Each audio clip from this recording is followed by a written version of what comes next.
Hello students, now we have to start our chapter, that is what is democracy and why democracy. Okay, तो हम अभी तक देख रहे हैं क्या what is democracy.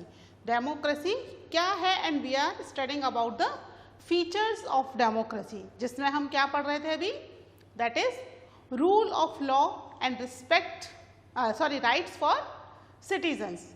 ठीक है, जिसमें हमने किसकी कहानी सुनाई, मैंने आपको जिम्बाब्वे की. वो स्टोरी अभी आधी हुई थी, तो आधी स्टोरी हम आज कंटिन्यू करेंगे. ठीक है, तो क्या है हमारा topic, that is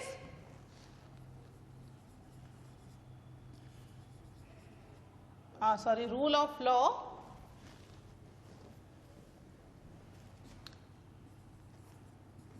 and respect for rights. ठीक है, जिसमें हम जिम्बाब्वे की स्टोरी पढ़ रहे थे. क्या थी जिम्बाब्वे की स्टोरी, कि Zimbabwe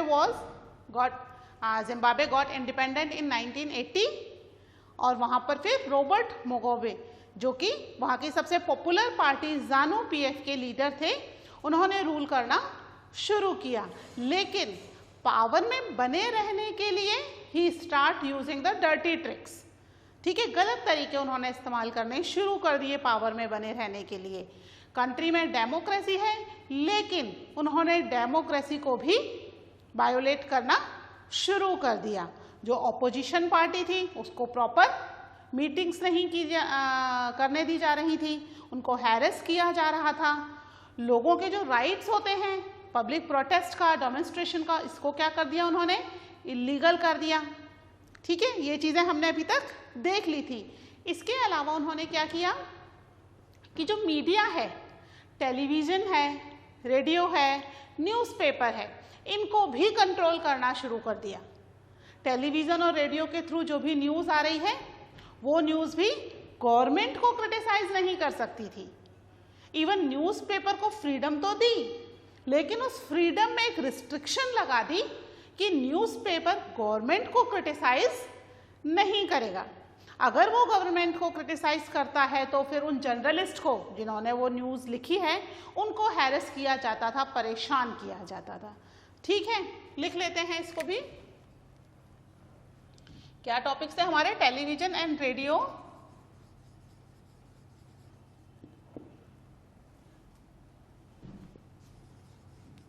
and radio are controlled by government. ठीक है, गवर्नमेंट. इसके अलावा क्या किया जा रहा था यहाँ पर, न्यूज़पेपर को क्या कर दिया, there are independent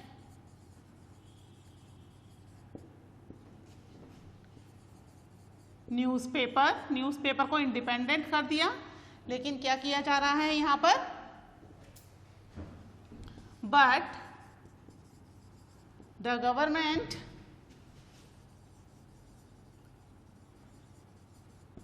harass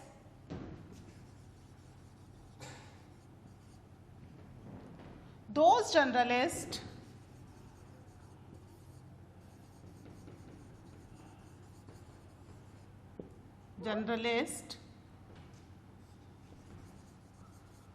who go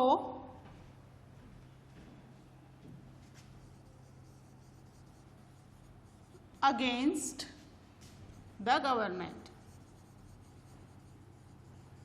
ठीक है, यानी गवर्नमेंट के अगेंस्ट अगर कोई जर्नलिस्ट जाता है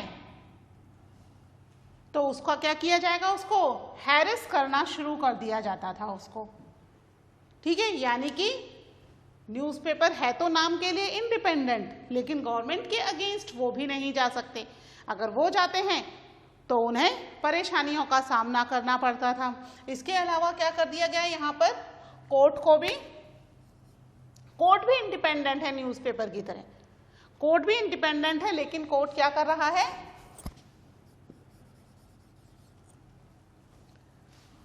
द गवर्नमेंट हैज इग्नोर्ड, जो गवर्नमेंट डिसीजन है कोर्ट के,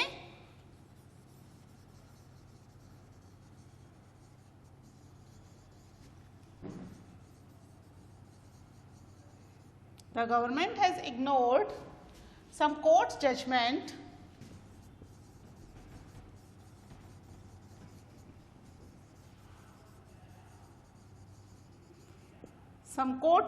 कौन से कोर्ट जजमेंट? जो कि गवर्नमेंट के खिलाफ है। ठीक है, कोर्ट ने कुछ जजमेंट दिए हैं। अगर गवर्नमेंट गलत तरीके से इलेक्शंस करवा रही है या पब्लिक प्रोटेस्ट को इलीगल कर रही है तो कोर्ट क्या है? कोर्ट इंडिपेंडेंट है, तो उसने जजमेंट दे दिए अगेंस्ट द गवर्नमेंट। लेकिन यहाँ पर भी क्या कर दिया जा रहा है? इन कोर्ट के जजमेंट को इग्नोर कर दिया जा रहा है। ठीक है, कोर्ट जजमेंट एंड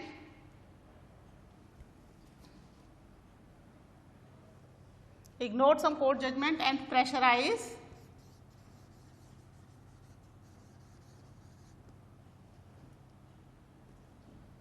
एक मिनट, प्रेशराइज की स्पेलिंग,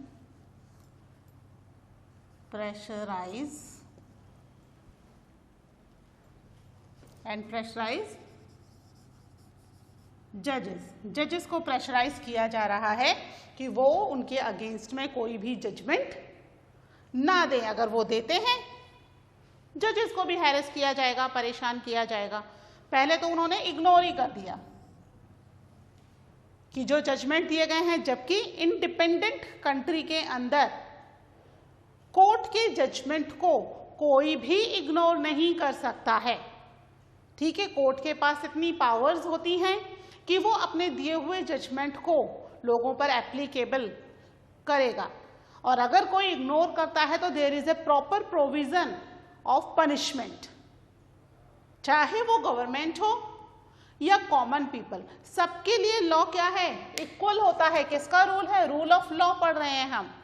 तो यहाँ पर गवर्नमेंट के लिए अलग रूल और कॉमन पीपल के लिए अलग रूल नहीं होगा। सबके लिए इक्वल लॉज हैं and everyone has to follow it. But यहाँ पर क्या हो रहा है? जिम्बाब्वे में ये चीज फॉलो नहीं हो रही है। ठीक है, कोर्ट जजमेंट तो दे रहा है पर गवर्नमेंट उसको क्या कर रही है? इग्नोर कर रही है और जजेस को प्रेशराइज कर रही है कि भाई उनके अगेंस्ट में जजमेंट नहीं दिए जाएं। ठीक है, तो क्या ये कंट्री जो है वो इंडिपेंडेंट है? In this case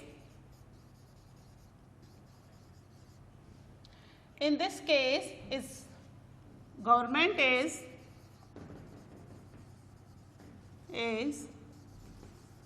not democratic. क्यों नहीं है डेमोक्रेटिक? लोगों के पास कोई राइट्स हैं? नहीं है। मीडिया इंडिपेंडेंट है? नहीं है। कोर्ट इंडिपेंडेंट है? नहीं है। जब राइट्स नहीं है, मीडिया इंडिपेंडेंट नहीं है, कोर्ट की कोई वैल्यू नहीं है, तो क्या वहां डेमोक्रेसी होगी? नहीं होगी। तो इस केस में गवर्नमेंट कैसी है? डेमोक्रेटिक नहीं है। ठीक है, क्यों नहीं है democratic? There is no citizens basic rights। ठीक है, सिटीजन के बेसिक राइट्स नहीं है। नो पॉलिटिकल ऑपोजिशन समझ रहे हो ना? ऑपोजिशन के बारे में बताया था मैंने। ठीक है, पॉलिटिकल ऑपोजिशन नहीं है। और साथ में क्या है? नो जुडिशरी भी नहीं है। नहीं है का मतलब पॉलिटिकल ऑपोजिशन तो है पर कोई राइट्स ही नहीं है। मीटिंग्स नहीं कर सकती, उनको हैरेस किया जा रहा है, प्रॉपर इलेक्शन प्रोसेस नहीं है। तो ऑपोजिशन का होना या ना होना एक बराबर है। सेम विद द जुडिशरी का भी होना ना होना बराबर है, क्योंकि जो काम ये कर रही है इसके अगेंस्ट में जुडिशरी कोई भी जजमेंट नहीं दे पा रही है। तो यहाँ पर जुडिशरी है तो सही, लेकिन उसके पास भी कोई राइट्स नहीं है। Even the citizen of the country they don't have any basic rights. Basic rights मतलब आप गवर्नमेंट के अगेंस्ट कुछ नहीं बोल सकते हो, जबकि डेमोक्रेसी में ये राइट होता है टू एक्सप्रेस योर इमोशंस और योर एक्सप्रेशंस, ठीक है, यहाँ पर नहीं है। कोई प्रोटेस्ट नहीं कर सकते गवर्नमेंट के अगेंस्ट में, किसी तरह का कोई डेमोन्स्ट्रेशन नहीं किया जा सकता, ठीक है। टेलीविजन, रेडियो, न्यूज़पेपर, इस पे गवर्नमेंट के अगेंस्ट कुछ नहीं बोला जा सकता। तो इस केस में यहाँ पर जो गवर्नमेंट है that is not a democratic government, यानी कि अगर कंट्री में रूल ऑफ लॉ नहीं है और लोगों के राइट्स का रिस्पेक्ट नहीं हो रहा है तो कंट्री डेमोक्रेटिक नहीं है, ठीक है। इसको नोट कर लीजिए। तो फिर मैं आपको इसका लास्ट फीचर बता देती हूं क्या है, ओके।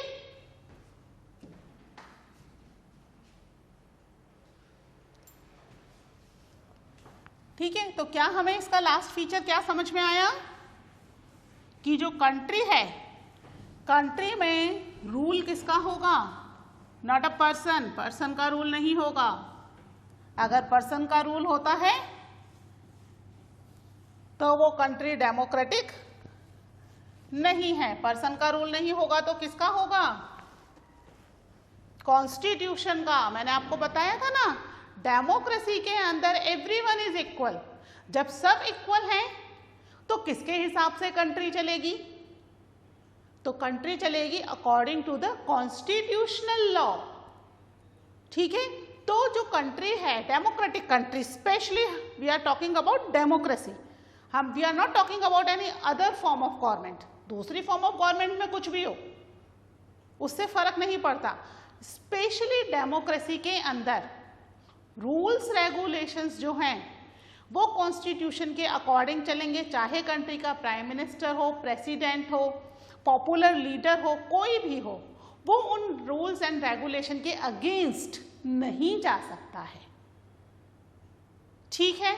तो यहां पर हमें जो लास्ट फीचर है वो हमारा ट्रू सिद्ध हो गया। वो क्या है, that a democratic country, a democratic government, sorry, ठीक है, अ डेमोक्रेटिक गवर्नमेंट रूल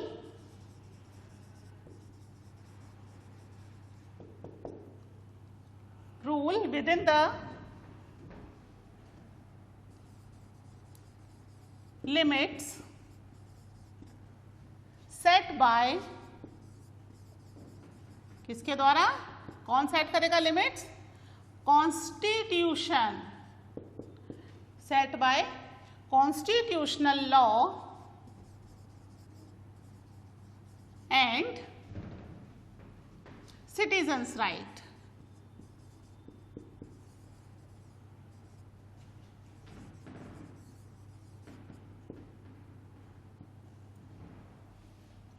ठीक है, तो डेमोक्रेटिक गवर्नमेंट क्या होगी, कौन सी होगी, जो रूल कर रही है किसके accordingly, according to the constitutional laws and citizens right.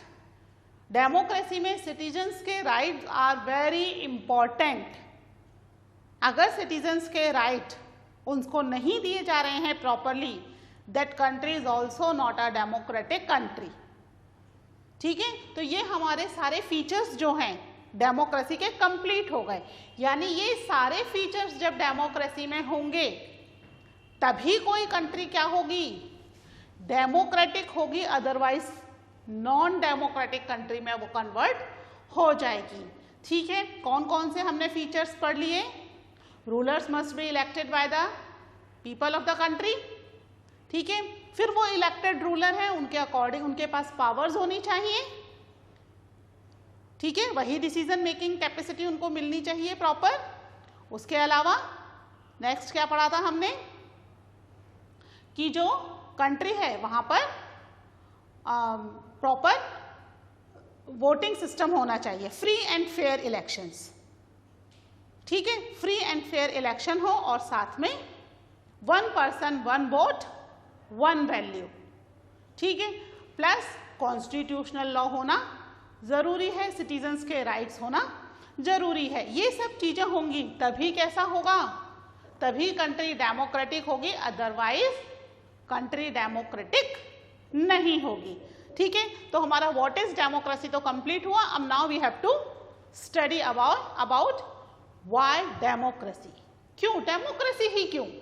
Why not any other form of government? आप इस फीचर को नोट कर लीजिए, इसके बाद फिर हम पढ़ते हैं व्हाई डेमोक्रेसी। ओके,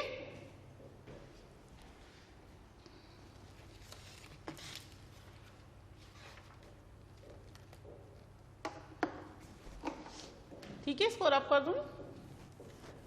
तो अब हम पढ़ेंगे व्हाई डेमोक्रेसी, कि डेमोक्रेसी ही क्यों, why not any other form of government. वहां पे डेवलपमेंट भी जल्दी हो रहा है ना, वर्क भी फास्ट हो रहा है, डेमोक्रेसी में बहुत सारी प्रॉब्लम्स भी हैं, तो क्यों हम democracy? India is a democratic country ना, हम देख रहे हैं कितनी सारी प्रॉब्लम्स हैं इंडिया के अंदर, कितना ज़्यादा करप्शन है, इतनी इकोनॉमी फास्ट डेवलप नहीं हो रही है, ठीक है। वहीं चाइना हमसे ज़्यादा पॉपुलेटेड है, डेमोक्रेसी नहीं है तो देखो कितना फास्ट डेवलपमेंट चल रहा है ना। तो डेमोक्रेसी ही क्यों, why not any other form of government. ठीक है, तो पहले हम देख लेते हैं इसके आर्ग्यूमेंट, व्हाई डेमोक्रेसी, क्यों डेमोक्रेसी ही क्यों। तो इसमें हम पहले देखते हैं arguments against democracy.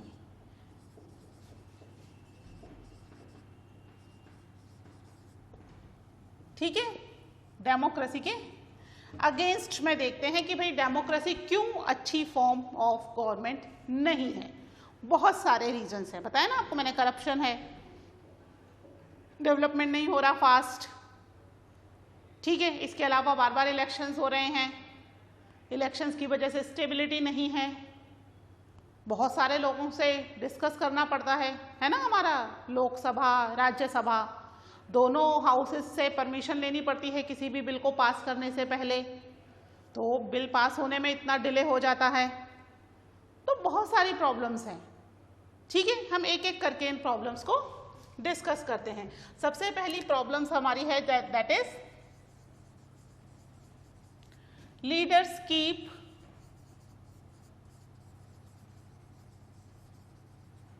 changing in a democracy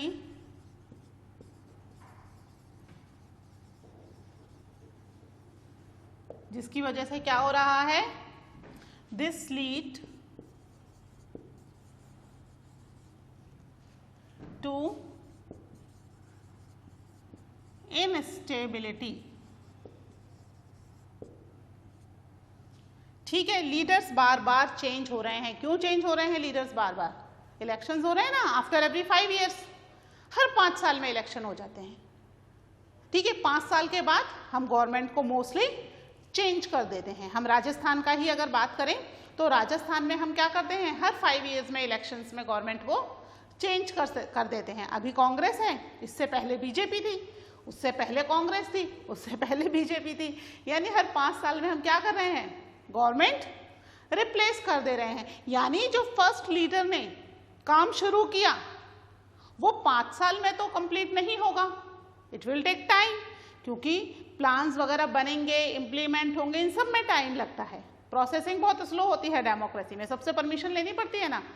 तो वो जो लीडर ने काम शुरू किया तो क्योंकि वो चेंज हो गया, अगले बार नेक्स्ट गवर्नमेंट आ गई, तो वो तो पहले वाले लीडर को काम को कंटिन्यू नहीं करेगी, क्योंकि अगर वो काम कंप्लीट होता है तो क्रेडिट किसको जाएगा, पहले वाले लीडर को। ठीक है, तो अब जो नई आई गवर्नमेंट है उसने पुराने प्रोग्राम्स तो कर दिए बंद और अपने नए प्रोग्राम्स बनाना कर दिया शुरू। अब वो अपने प्रोग्राम्स बनाएगी, वो पास होंगे, फिर इम्प्लीमेंट होंगे, वो काम होना शुरू होंगे, इसी बीच में क्या हो जाएंगे, इलेक्शंस, फिर गवर्नमेंट चेंज, यानी उसके किए हुए काम भी क्या हो गए बीच में, बंद। ठीक है, यानी इसकी वजह से क्या हो रहा है, इनस्टेबिलिटी आ रही है। एक ही लीडर कंटिन्यू रहता तो वो अपने काम को कंटिन्यू कर सकता था, पर बार बार चेंज होता चला जा रहा है, जिसकी वजह से काम प्रॉपर कंप्लीट होने से पहले ही वो बंद हो जाते हैं और गवर्नमेंट चेंज हो जाती है। ठीक है, ये तो हुआ हमारा फर्स्ट रीजन। दूसरा रीजन क्या था, डेमोक्रेसी में क्या होता है, कंपटीशन बहुत होता है। Democracy is all about political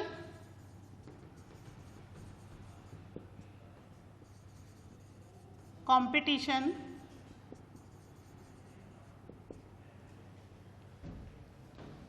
and power play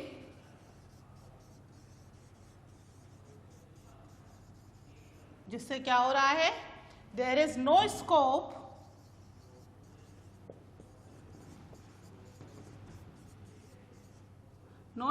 for morality। ठीक है, morality क्या है, moral values। ठीक है, तो यहां पर कंपटीशन इतना ज्यादा है and every party wanted to come in the power. अब सारी पार्टी तो पावर में नहीं आ सकती, ठीक है, तो इस पॉलिटिकल कंपटीशन और पावर प्ले की वजह से क्या हो रहा है, वो एक दूसरे के ऊपर अलग अलग तरह के इल्ज़ाम लगाते रहते हैं। अभी रिसेंटली राजस्थान की पॉलिटिक्स में इतना उठापटक मच रहा है, अगर आप न्यूज़पेपर पढ़ो तो आप देख रहे होंगे ये चीज़ें कि कंटिन्यू क्या हो रहा है, एक पार्टी दूसरी पार्टी पे कुछ ना कुछ इल्ज़ाम लगा देती है, फिर रिवर्स में वो पार्टी भी इधर कुछ ना कुछ आरोप लगा रही है। यानी क्या हो रहा है, दोनों तरफ से एक दूसरे के ऊपर गलत तरीके के आरोप हैं, कुछ सही हैं कुछ गलत हैं। अपने बचाव के लिए जो भी वो लोग कर सकते हैं, चाहे सही तरीका हो चाहे गलत हो, इससे कोई मतलब नहीं होता। मतलब यहाँ पर किससे है कि उन्हें पावर में बने रहना है। ठीक है, लोगों को ये बताना है कि वी आर गुड, बाकी सामने वाला बहुत ही बेकार है। तो इसकी वजह से यहाँ पर कोई मोरालिटी नहीं रहती, सही गलत इससे कोई लेना देना नहीं है। मेन चीज क्या है, पॉलिटिकल कंपटीशन। कंपटीशन में हमें जीतना है, ठीक है, कंपटीशन में जीतने के लिए कुछ भी करने के लिए वो लोग तैयार रहते हैं। ठीक है, अभी कुछ दिनों के न्यूज़पेपर उठाओगे तो आप जान जाओगे कि ये जो सेंटेंस है बिल्कुल सही है कि जो पावर है, पॉलिटिक्स है, पॉलिटिक्स के अंदर इतना ज़्यादा कंपटीशन बढ़ गया है कि लोग जो पॉलिटिकल लीडर्स हैं बेसिकली, वो लोग अपने आप को अच्छा बताने के लिए सामने वाले को कितना भी बुरा बता रहे हैं, चाहे वो गलत ही हो, इससे कोई फर्क नहीं पड़ता। इसीलिए जो लोग अपनी जो छवि है या जो अपनी इमेज है उसको अच्छा बनाए रखना चाहते हैं, वो पॉलिटिक्स में जाना ही नहीं चाहते। वो चाहते तो हैं कि कंट्री के लिए वो कुछ करें, पर पॉलिटिक्स में नहीं जाना चाहते, क्योंकि पॉलिटिक्स में अगर चले गए तो उनकी इमेज जो है वो बहुत ही बेकार हो जाएगी। वो चाहे कितना भी अच्छा काम करें, ऑपोजिशन उन्हें हमेशा क्रिटिसाइज ही करेगी। तो उस क्रिटिसिज्म से बचने के लिए मोस्टली जो अच्छे लोग हैं, वाकई में कंट्री के लिए कुछ करना चाहते हैं, वो पॉलिटिक्स में जाने से डरते हैं कि अगर हम गए तो हमारे साथ भी क्या होगा, हमारी इमेज खराब करने के लिए कुछ भी हमारे ऊपर इल्ज़ाम लगाए जाएंगे। इससे कोई फर्क नहीं पड़ता कि दे आर ट्रू और फॉल्स। अभी जो चल रहा है हमें क्या पता क्या सच है, पता है क्या, नहीं पता। हम तो न्यूज़पेपर में जो आ रहा है या टीवी चैनल्स पर जो दिखाया जा रहा है वही समझ रहे हैं, उसके हिसाब से ही हम क्या कर रहे हैं, देख रहे हैं कि व्हाट इज करेक्ट और व्हाट इज रॉन्ग। सबके अपने अलग अलग व्यूज़ हैं। जो जिस पार्टी को सपोर्ट करता है वो उस पार्टी के व्यूज़ को सही मानता है, जिस पार्टी को सपोर्ट नहीं करता उसके व्यूज़ को गलत मान लेता है। तो यहाँ पर मोरालिटी के लिए कोई स्कोप नहीं है। ठीक है, एक नेक्स्ट फीचर्स और देख लेते हैं हम इसका। नेक्स्ट फीचर क्या है यहाँ पर, so many people.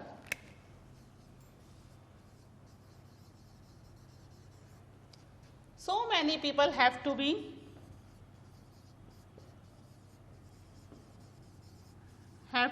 consulted।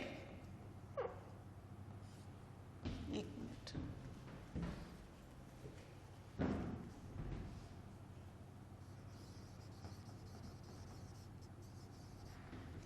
have to be consulted in a democracy